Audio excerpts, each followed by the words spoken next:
Amen. Je bénis le Seigneur pour le grand travail accompli par sa servante. Et je vous bénis pour votre présence. Est-ce que tu peux saluer juste celui qui est à tes côtés et lui dire: je t'aime au nom de Jésus.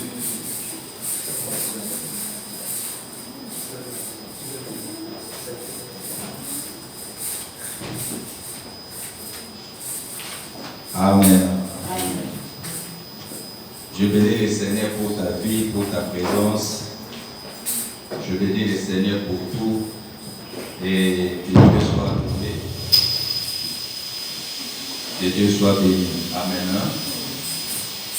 Et je pense que nous sommes en train de traverser des bons moments, des moments de la bénédiction, des moments de la gloire et des moments de faveur de Dieu dans nous. Alléluia. Et je suis persuadé que ta présence ce matin n'est pas un raté, mais c'est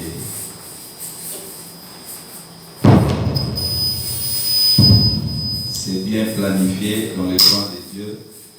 En fait, que ce matin, vous puissiez recevoir quelque chose de particulier qui va certainement changer votre vie, votre manière de faire les choses. Amen. Hein?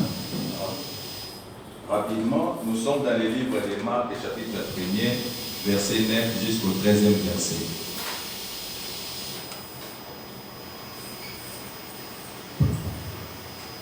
Marc, chapitre 1er, verset 9 jusqu'au 13e verset.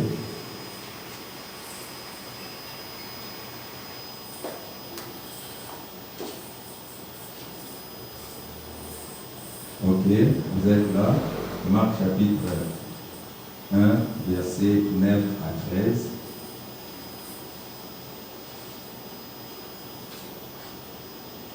Oui, si que Dieu peut nous aider dans la lecture, s'il vous plaît. En ce temps-là, Jésus vint de Nazareth en Galilée, et il fut baptisé par Jean dans le Jourdain. Au moment où il sortit de l'eau, il vit les cieux s'ouvrir et l'Esprit descendre sur lui comme une colombe. Et une voix forte se fit entendre des cieux ces paroles. Tu es mon Fils bien-aimé, en toi j'ai mis toute mon affection. Aussitôt l'Esprit poussa Jésus dans le désert où il passa 40 jours tenté par Satan.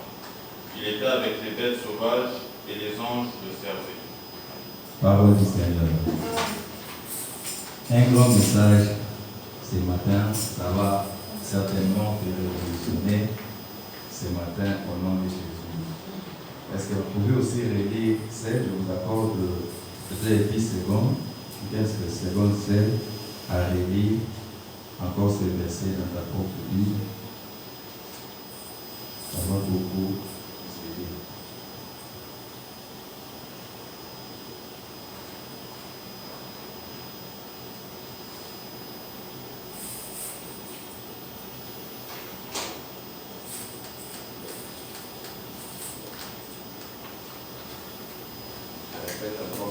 Encore comme je l'ai fait.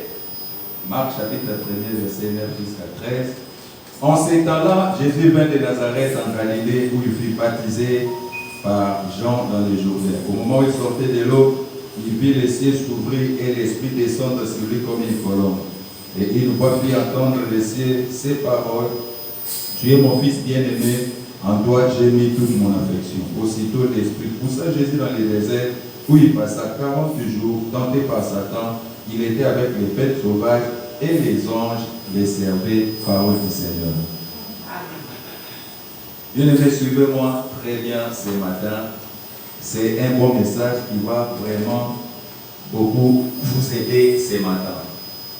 Dans ces textes, la Bible nous parle des personnages. La Bible nous parle de Jean-Baptiste et la Bible nous parle aussi de Jésus-Christ de Nazareth. Vous vous souvenez la manière dont Jésus est né? L'ange est allé voir Marie pour dire à Marie que tu concevras et tu donneras naissance à un enfant. Cet enfant s'appellera Jésus. C'est de lui qu'il s'agit dans les livres d'Ésaïe, Emmanuel, Dieu parmi son peuple, et c'est lui qui sauvera son peuple du péché. Et Marie a posé la question, comment cela arrivera-t-il? Et l'ange a dit, par la puissance du Saint-Esprit. Alléluia. Par la puissance du Saint-Esprit. Et Marie a crié à ce que... Je sens l'écho.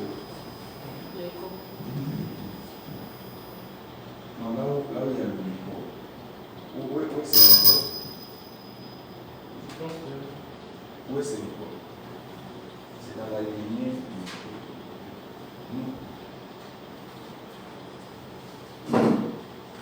Tu vois, où est l'affiche de ce micro?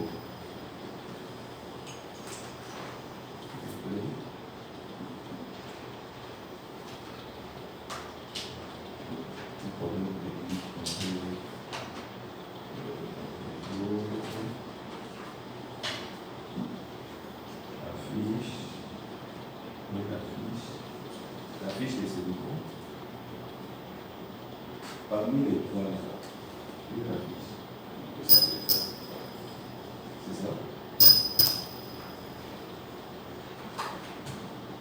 Ok. Maintenant dans la lumière là.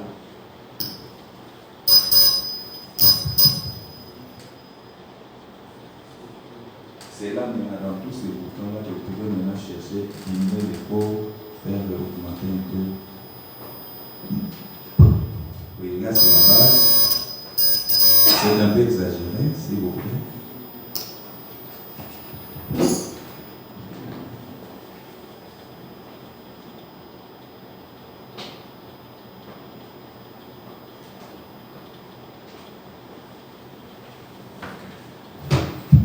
Amen. Hein? Que le Seigneur soit béni. Ok. Et Marie a dit qu'il me soit fait selon la parole de l'Éternel. Et cette femme a conçu par la puissance de l'Esprit, et cette femme a donné naissance à cet enfant Jésus, cet enfant qui, n'est-ce pas, paraîtra enfant parmi les hommes, mais il était Dieu parmi nous, car cet enfant s'appelait Emmanuel, Dieu au milieu de son peuple. Alléluia. Et nous connaissons bien l'histoire de cet enfant, comment il a vécu pendant sa naissance, sa jeunesse, jusqu'à 12 ans. La Bible nous a parlé un peu, nous a relaté de son histoire. Il s'est fait qu'après 12 ans, la Bible n'a plus parlé de lui. Il est passé au moins 18 ans dans le silence où la Bible ne nous a pas révélé quelque chose sur le Seigneur. C'est les 18 ans de silence dans la vie de Jésus-Christ où nous ne connaissons rien. Alléluia. Et cela arrive aussi parfois dans nos vies. Il y a des moments où vous avez vécu, où vous avez marqué les temps, mais acceptez aussi qu'il y ait un temps de silence. Alléluia. Un temps où vous êtes effacé, un temps où on ne parle plus de vous, un temps où vous ne faites plus de mouvement, un temps, moi j'appelle ça un temps où Dieu est en train de planifier. Alors Dieu ne veut pas vous précéder avant son plan, il veut vous équiper jusqu'à ce qu'au moment opportun, qu'il puisse ouvrir la porte et vous lancer. Alléluia. Jésus a passé au moins 18 ans où nous ne connaissons rien de lui, mais il était toujours dans les plans de Dieu. Parfois, il nous arrive des moments comme ça où tu te dis, ok, déjà à 18 ans, Jésus commençait déjà à faire des exploits. La Bible dit, à 12 ans déjà, Jésus commençait à faire des exploits. La Bible dit, il enseignait la parole de dans le temps jusqu'à ce que des grands docteurs, ils se demandaient, mais d'où est venue cette sagesse? Comment un enfant de 12 ans peut s'y expliquer des choses dans une telle dimension? Alléluia. C'était déjà une vie de miracle qui avait déjà commencé avec le Seigneur. Mais le Seigneur s'est arrêté. Il sait que oui, je vois que la grâce est là, mais je dois arrêter à attendre jusqu'au temps de Dieu. Alléluia. Et c'est 18 ans que le Seigneur est resté dans les calmes, dans les silences, en attendant le temps de Dieu puisse arriver. Et un jour, ce temps de Dieu, effectivement, arriva. Alléluia. Ce temps de Dieu arriva un jour.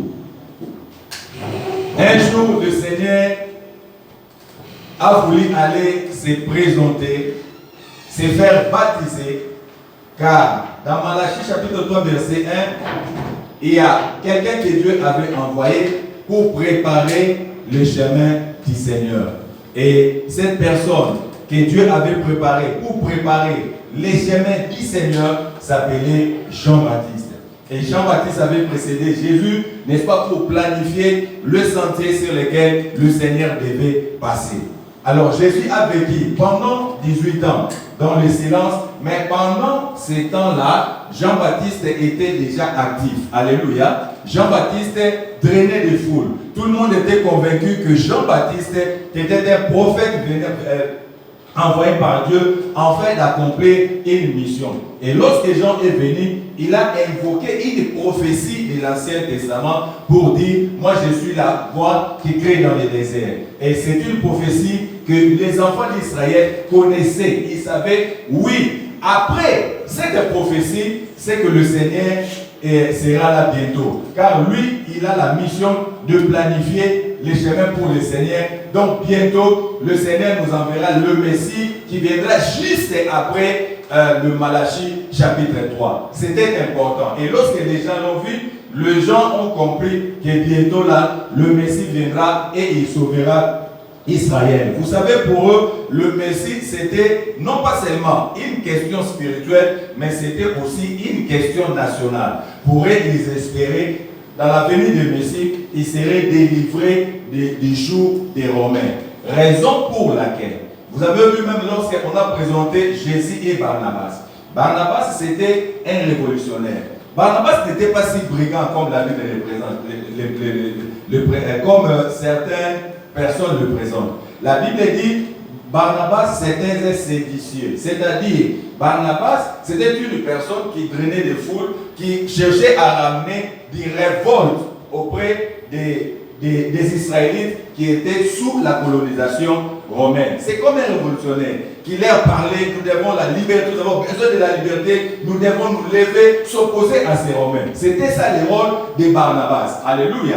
C'est pourquoi ce jour-là, lorsqu'on a présenté Jésus et Barnabas, c'était logique que les Juifs aillent du côté de Barnabas. Parce qu'ils voyaient, Barnabas c'était un libérateur. Barnabas c'était quelqu'un qui était là pour libérer ses peuples du joug romain. C'était important. Mais pour Jésus, pour eux, vous voyez, il parlait que des choses spirituelles, mais physiquement, il n'avait pas un projet pour eux. Mais Barnabas avait un projet pour ces peuples, en fait, de les libérer, mais d'une manière physique, d'une manière matérielle, avec de force physique, n'est-ce pas, pour délivrer ces peuples. C'est pourquoi le peuple a choisi Barnabas au lieu de Jésus-Christ. Alléluia. Alors, pour les enfants d'Israël, parler de Messie qui viendrait après Malachie chapitre 3, il serait un Messie envoyé de Dieu pour le libérer, pour le rendre libre des jours des oppresseurs. Et lorsqu'ils ont vu Jean, tout le peuple est accouru, sachant que non, lorsqu'on voit cette prophétie, c'est que le Maître, le Seigneur des Seigneurs, est sur le point d'arriver en Israël. Et Jean-Baptiste jouissait de cette orage, jouissait de cette gloire, il jouissait de cette renommée qui était, n'est-ce pas, répandue parmi les enfants d'Israël. Il était la voix de celui qui crie dans les déserts, afin que le peuple puisse aplanir les chemins, afin de permettre au Seigneur, le Seigneur de gloire, de faire son entrée dans son temple. Alléluia. Et le Seigneur de gloire était là ces jours-là. Vous savez ce que j'aime beaucoup dans cette histoire. Jean-Baptiste était là en train de baptiser les gens. Mais il y avait une personne qui était plus puissante, plus fort que lui. D'ailleurs, il y avait son créateur qui était là parmi les gens cachés derrière les gens. Et le créateur était là, voyant sa créature avoir de l'ampleur plus que lui. Voyant sa créature être renommée plus que lui. Parce qu'à ce moment-là, personne ne connaissait le Seigneur. Le Seigneur s'est frotté avec les gens. Dans les rangs là où il y avait les gens en attendant le baptême. Il était parfois bousculé par les gens. Personne ne tenait compte de lui. Personne ne savait que c'est lui, le créateur de la personne qui est là devant nous. C'est lui le maître de la personne qui est là devant nous en train de travailler. Mais le Seigneur était là. Seigneur, donne-moi cette attitude, cette humilité. Grand mais effacé. Je suis un homme de classe. Alléluia. Il pouvait rapidement se présenter en disant, vous voyez Jean, c'est lui qui est mon serviteur. Il est en train de travailler pour moi. Non, mais Jésus est resté caché. Il était là derrière les gens, en voyant Jean-Baptiste en train de faire ce qu'il était en train de faire. Si vous voulez que Dieu vous élève un jour, qu'importe votre capacité, qu'importe votre grandeur, restez là. Regardez celui qui est là, l'homme du moment, avec qui le Seigneur est en train de travailler. Il y aura un moment où le Seigneur manifestera votre grandeur. Mais si ce n'est pas encore le moment, reconnaissez celui que Dieu a élevé dans ces temps-là. Honorez-les. Alléluia. Jean-Baptiste était là, en train de travailler. Quelle ampleur. Et Jésus était là, caché derrière les gens. Il regardait. Non, vous savez, il y a des attitudes que j'ai beaucoup aimées chez Jean-Baptiste. Premièrement, c'est qu'il faut retenir. Jean-Baptiste, il est le fils de Zacharie, qui est un sacrificateur. Jean-Baptiste est né dans une lignée de sacrificateurs. C'est-à-dire, automatiquement, il devait succéder aussi à son père dans les sacerdoces. Il était un candidat sacrificateur en vue à venir. Jean-Baptiste, il n'a pas regardé cette position qu'il devait hériter de son père comme étant un gain. Non. Mais Jean-Baptiste est resté attaché à sa vision. Oh, ce n'est pas possible. Alléluia. Jean-Baptiste n'a pas regardé cette position d'être fils de Zacharie, d'avoir pas la place au sacerdoce. Non. Mais il était attaché à sa vision. Toi, tu es la voix de celui qui crie dans les déserts. Qu'importe la position de Zacharie, qu'importe la position du sacerdoce, qu'importe la position qui est réservée à toi, mais toi, tu es la voix qui crie dans les déserts. Reste attaché à ta vision, reste attaché au message que le Seigneur t'a donné, qu'importe la position de ton Père. Amen. Alléluia. Et ce qui m'étonne, sa place était dans les sacerdoces. Il y avait une robe réservée pour lui.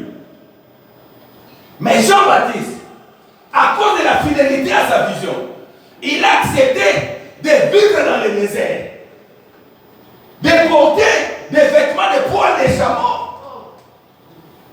Il a abandonné les sacerdoces, il a abandonné les habits des sacrificateurs. Il a dit: je serai fidèle à ma vision, qu'importe dans le désert, j'y serai là, même si je mangerai des choses moins importantes. Oui, j'accepte, je serai là dans le désert. J'ai renoncé à la position de mon père afin d'accomplir ma vision. Amen. Qui peut renoncer aujourd'hui à une position qu'on l'a proposée afin d'être fidèle à sa vision?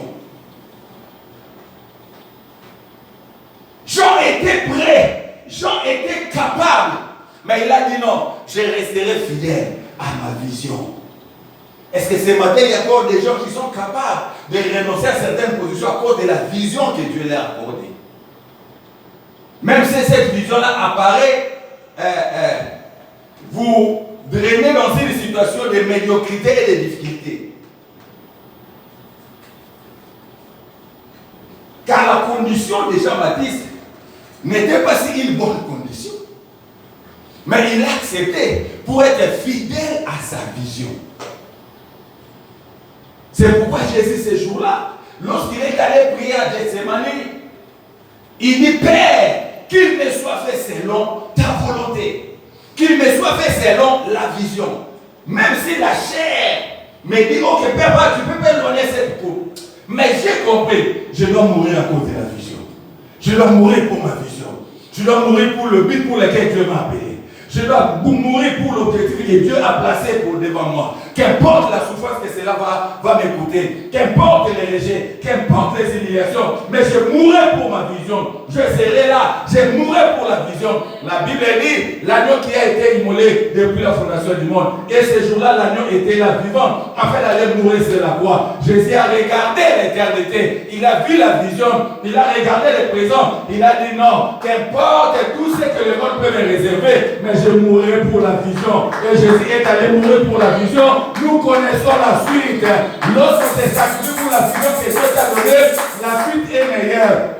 Qu'importe les souffrances du temps présent ne seront jamais comparables à la gloire à venir. Lorsqu'on souffre pour sa vision, lorsqu'on accepte de mourir pour sa vision, mourir pour vos visions, mourir pour les buts que Dieu vous a appelés, mourir pour les objectifs placés devant vous, et le Seigneur lui-même viendra vous relever. Amen. Amen. Ça, c'est Jean-Baptiste. Non, c'est un homme formidable. Est-ce qu'on peut acclamer pour lui?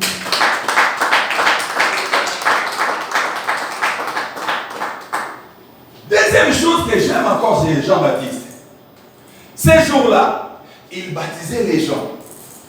Il a vu un homme venir. Oh! Le regard des gens était sur lui. Les gens regardaient Jean-Baptiste. C'était l'homme le plus populaire. C'est l'homme de la masse. C'est l'homme qui avait du succès à ces temps-là. C'est l'homme qui était considéré le seul et le grand prophète. D'ailleurs, la Bible la Bible la démontre. Jean-Baptiste. Mais écoutez, il voit quelqu'un venir. Il crie devant tous ces peuples tous les regarder. Il fait détourner leur attention. L'attention qui était vers Jean-Baptiste. Jean-Baptiste les a fait détourner. Oh, l'attention vers Jean-Baptiste. Jean-Baptiste a détourné l'attention du peuple. Ne regardez pas vers moi. Moi et vous, nous regardons l'agneau de Dieu qui a été immolé. L'agneau de Dieu qui ôte les péchés du monde. Regardons vers l'agneau. Non pas vers moi, mais moi aussi je suis comme vous. Nous devons porter nos regards sur l'agneau. Quel leadership! Jean-Baptiste avait de la classe. Qui peut le faire?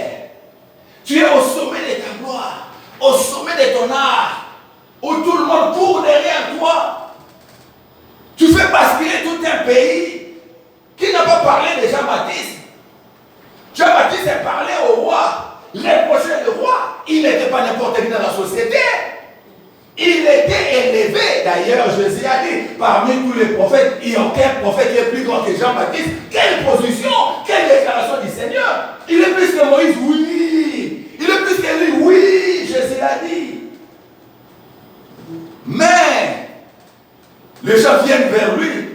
Il dit, voici l'agneau de Dieu qui ôte les péchés du monde entier.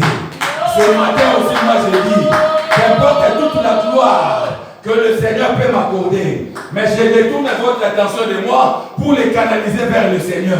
Moi et vous, nous regardons l'agneau de Dieu, c'est lui qui ôte les péchés. Ce n'est pas Bartimée qui ôte les péchés, ce n'est pas ma famille qui ôte les péchés, mais c'est l'agneau de Dieu qui ôte les péchés. L'agneau que Dieu avait molé depuis la fondation du monde, c'est cet agneau qui s'appelle Jésus. C'est lui qui a été destiné à se charger de nos fardeaux, de nos fautes. La Bible dit le châtiment qui nous donne la paix était tombé sur lui. Regardez cet agneau, portez vos regards vers lui, car c'est lui qui est le rémunérateur. Le consommateur et le rémunérateur de notre foi s'appelle Jésus-Christ de Nazareth. Qui peut le faire? Quand tout le monde parle de toi, prendre cette gloire, remettre cette gloire à Dieu. Il y a encore des serviteurs de Dieu aujourd'hui qui peuvent le faire. Aujourd'hui, tout le monde veut être populaire, mais pas Jésus.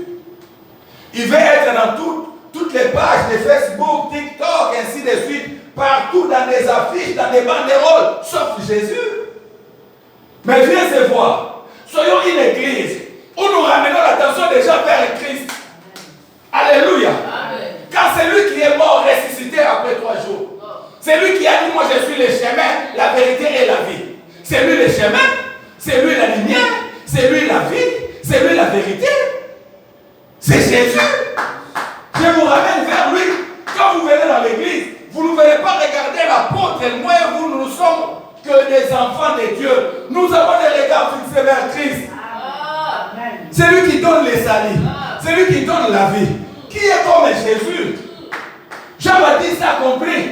Oui, c'est lui le lion de Juda. Jean il plairait au ciel dans une vision.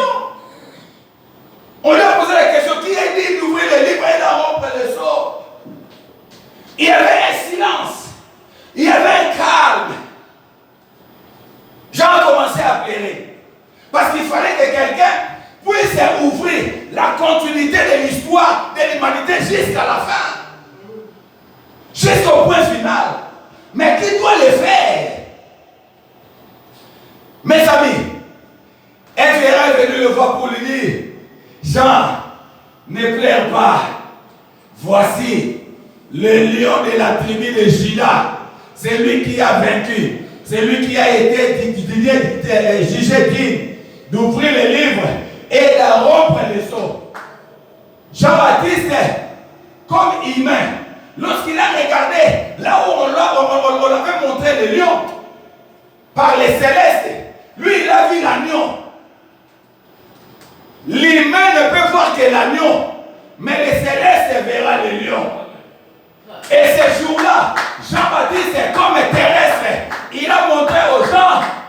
voici l'agneau de Dieu qui ôte les péchés. Alléluia. C'est cet agneau qui était digne de prendre les livres et d'en rompre les sceaux. C'est cet agneau, oui, il doit être agneau parce qu'il doit aller à l'abattoir, il doit être sacrifié, il doit donner sa vie, il doit répandre son sang, c'est par son sang